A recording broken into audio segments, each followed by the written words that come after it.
Back on Sports Bit, follow us on Twitter at Paulie Howard with a Y at Teddy_covers. And make sure you go to SBRforum.com, enter their bowl contest. 25 dimes. Get up there as well with all these bowl games underway Saturday afternoon. We continue with Big Game Breakdown. As always, live odds, sportsbookreview.com. Huge game. Sunday night, Cowboys at home against Tampa. Dallas 7, 46.5 the total. Sizzle in Tampa Bay might come from Dirk Cutter in his first season. Doing a great job. Remember, they got off to a slow start. And also Winston becoming a leader. But the stake is the defense. Best in the NFL the last 5 weeks.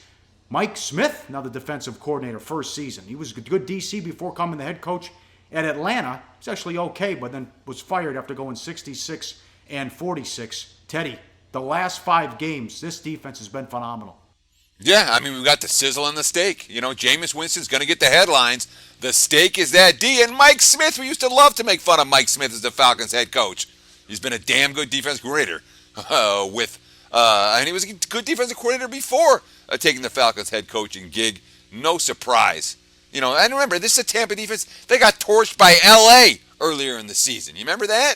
I mean, craziness. Yeah, and I remember not lately. I remember what turned this around was the Thursday night home game when Atlanta dropped 40 on them. They were blown out. They sure were. And since that time, I mean, just look at the last 5 games where they've won every game and covered every point spread.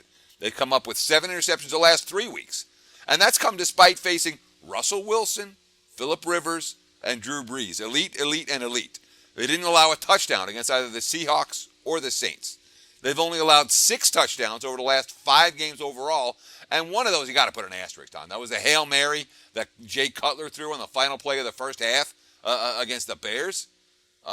So really, 5 touchdowns over the last 5 games. That's getting the job done on the defense side of the football. Well, this is fun now. The last thing Prescott wanted to see was this kind of defense. Cowboys 2 for 24 on third downs the last 2 games. You went against the Vikings on the road at night. You had a tough game also at night against the Giants. But I'll tell you, I just had a friend who got back from Dallas. He was there for the NFL owners meetings. Talk radio is nothing but Dak against Romo. I mean, he's got to worry about this now, Teddy.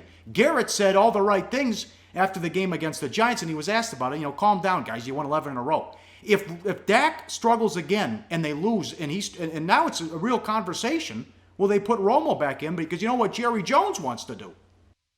I mean, look, Jason Garrett standing behind his quarterback so far. Quote, "You can make it as simple or as complex as you want to make it. It's pretty simple for us. Dak is going to play quarterback as we go forward. We've won 11 out of 13 games that he started. He's handled really every situation as well as you could handle it. So we'll just continue that way. Tony will be in a backup role for us, and I'll be ready to go if he's called upon to play. But Dak's done an outstanding job up to this point." Now, the guys who call talk radio stations aren't the guys who get to make personnel decisions. The coach, and in Dallas's case, the owner is the GM. The owner. the owner here. Come on, well, Teddy, he's you're the better GM. than that. Jerry Jones is the owner. They get to make these decisions.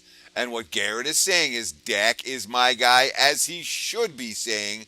I don't think there's any controversy. And frankly, I don't think it's Dak's fault that they lost last week or that they've struggled on third downs the last couple of weeks. Look at this quote from former NFL player and personnel director Louis Riddick. Quote, "They haven't done a good job," meaning the Cowboys' brain trust, the coaching staff, haven't done a good job of isolating guys down the field to win some jump balls in the outside lanes and haven't put the safeties under duress. At some point, you have to have 20-plus yard chunk plays. They're not calling for them. They're going to have to open the playbook for Dak and really allow him to stretch the field vertically if they want to crack the code. I don't think it has anything to do with Dak Prescott, the struggles. They played 2 really good defenses on the road at night. Now they're at home, but they're facing another good defense. I'm not saying it comes easy for the Cowboys, but you cannot even think, even if they lose every game from here on out, Dak Prescott will be my starter for the first game of the postseason. Hey guys, for the full video, go to SBRpicks.com. Do your research before you bet. Check out our ratings guide to see which books have the best ratings and sign-up bonuses. Open up several accounts. Shop for lines at SBRodds.com. Always be ahead of the game.